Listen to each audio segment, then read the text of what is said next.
सोनी चिड़िया एक पेड़ पर अपने छोटे से घर में रहती थी।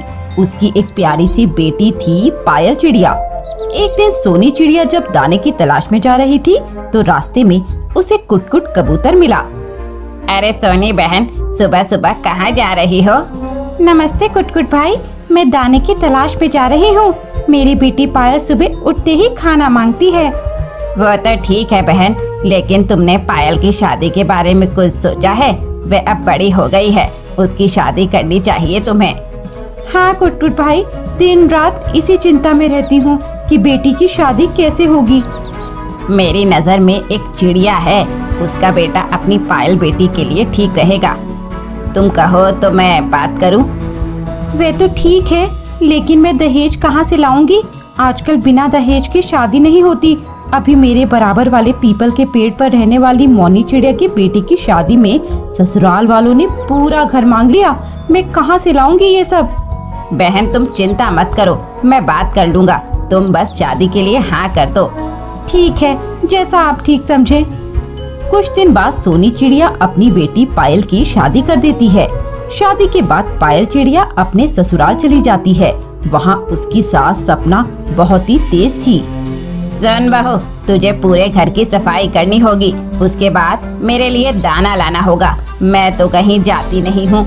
और हाँ, इधर उधर मत घूमना, सीधा दाना लेकर मेरे पास आ जाना। पायल रोज अपने लिए और अपनी सास के लिए दाना लाती, लेकिन उसकी सास हमेशा उसे ताने मारती रहती थी। सोनी चिड़िया को अपनी बेटी से मिले बहुत दिन हो गए थे। एक दिन वे अपनी बेटी से मिलने उसके ससुराल पहुंच जाती है। नमस्ते बहन, कैसी हो?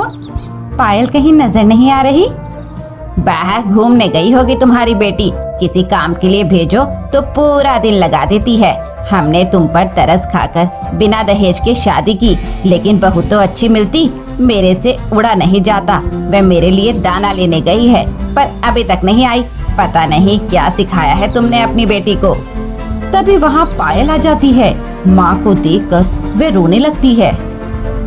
बेटी, तू ठीक है ना? तू रो क्यों रही है? कुछ नहीं माँ, बस तुम्हारी याद आ रही थी। सपना बहन, अगर आप कहें तो मैं पायल को कुछ दिन के लिए अपने घर ले जाऊं? हाँ हाँ ले जाओ, वैसे भी यहाँ कुछ करती तो है नहीं। सोनी चिड़िया पायल को लेकर घर आ जाती है। घर आकर पायल बहुत रोती है। माँ, वे लोग बहुत खराब हैं। मैं सारा दिन दाने इकट्ठा करके लाती हूँ और दोनों माँ बेटे घर में बैठे रहते हैं, सारे दाने खा जाते हैं। मैं भूखी रह जाती हूँ माँ। कुछ कहूँ तो मुझे दोनों मिलकर मारते हैं। मैं अब कभी वहाँ नहीं जाऊंगी। ये सुनकर सोनी चिड़िया को बहुत गुस्सा आता है। वह उसी समय कुटकुट कबूतर के पास जाती है। अरे सोनी बहन, बहुत दिनों बाद आई मेरी याद, सब ठीक तो है ना? कुटकुट भाई, आपने कहाँ फंसा दिया मेरी बेटी को? उसकी तो किस्मत ही फूट गई। उसके ससुराल वाले उसे मारते पीटते हैं। मैं तो उसे अपने घर ले आई हूँ। ये क्या कह रही हो बहन? मैं अभी उनकी खबर लेता हूँ। कुटकुट कबूतर उनके घर जाता है। तुम दोनों माँ बेटे को शर्म नहीं आती? खुद घर में पड़े रहते हो और पायल बेटी को मारते पीटते हो। मैं आज ही जंगल के राजा से तुम्हारी शिकायत करता हूँ।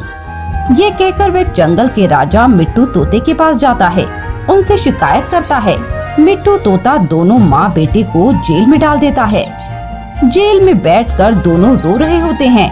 तभी पायल मिट्टू तोते के पास जाती है। महाराज, मेरे पति और सास को छोड़ दीजिए। मिट्टू तोता दोनों को बुलाता है। देखो देखो, तुम्हारी बहू कितनी अच्छी है। तुम इसे मारते थे, फिर भी ये तुम्हें बचाने आ गई। मुझे माफ कर दे बेटी। नहीं नहीं माँ जी, आप बड़ी हैं, मुझसे माफी मत मांगिए।